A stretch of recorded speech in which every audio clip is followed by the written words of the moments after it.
Hello friends, આજે આપણે બનાવીશું વ્રત કે ઉપવાસમાં ખાઈ શકાય તેવી ઇન્સ્ટન્ટ ફરાળી પેટીસની રેસીપી। તેના માટે કઈ કઈ સામગ્રીની જરૂર પડે છે તે અહીં આપણે જોઈ લઈશું। મેં અહીં 4 થી 5 બાફેલા બટેટા લીધેલા છે, સાથે જ સિંગદાણાનો ભૂકો લીધેલો છે, કિસમિસ, કાજુ, તપકીરનો લોટ, નાળિયેરનું છીણ અને થોડો સાંબો અને સાબુદાણાને થોડો કરકરો મિક્સરમાં પીસી લીધેલો છે। અહીં આપણે બધી સામગ્રી એક મોટા બાઉલમાં મિક્સ કરી લઈશું।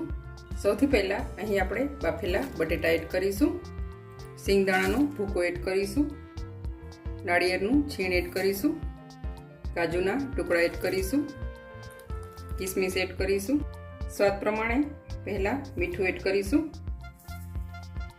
આદુ મરચાંની પેસ્ટ એડ કરીશું, 1 ચમચી જેટલું લાલ મરચું પાવડર એડ કરીશું, હાફ ચમચી જેટલું ધાણા જીરું પાવડર એડ કરીશું, હાફ ચમચી જેટલો ગરમ મસાલો એડ કરીશું, અડધા લીંબુનો રસ એડ કરીશું, 2 ચમચી જેટલો સાંબો અને સાબુદાણાનો લોટ એડ કરીશું, 2 ચમચી જેટલો તપકીરનો લોટ એડ કરીશું। બધી વસ્તુને એકદમ સારી રીતે મિક્સ કરી લઈશું। 1 ચમચી દળેલી ખાંડ એડ કરીશું। બધી વસ્તુને એકદમ સારી રીતે મિક્સ કરી અને નાના નાના બોલ્સ તૈયાર કરીશું।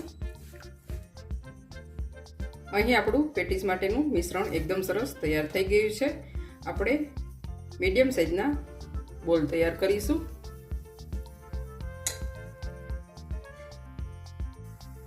અહીં આપણી બધી પેટીસ વળાઈને તૈયાર થઈ ગઈ છે। આપણે તેને તપકીરના લોટમાં આ રીતે રગદોળી લઈશું, જેથી ઉપરનું પડ એકદમ ક્રિસ્પી એવું તૈયાર થશે।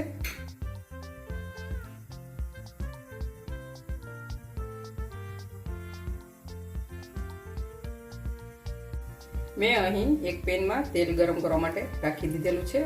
તેલ ગરમ થાય એટલે આપણે એક પછી એક પેટીસ તેમાં એડ કરતા જઈશું। અહીં આપણું તેલ પણ ગરમ થઈ ગયું છે। આપણે તેમાં એક પછી એક પેટીસ એડ કરતા જઈશું।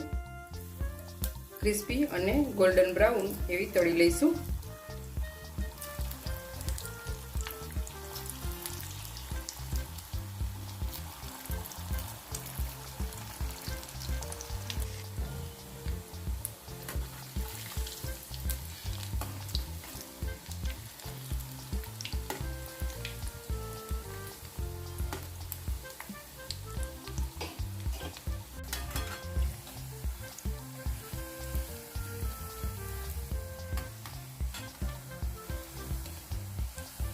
અહીં આપણી પેટીસ તળાઈને તૈયાર થઈ ગઈ છે। આપણે તેને સર્વિંગ પ્લેટમાં કાઢી લઈશું।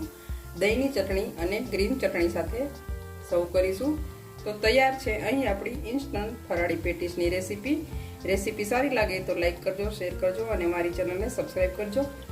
આ પેટીસમાં બિલકુલ પણ તેલ રહેલું નથી, તમે જોઈ શકો છો।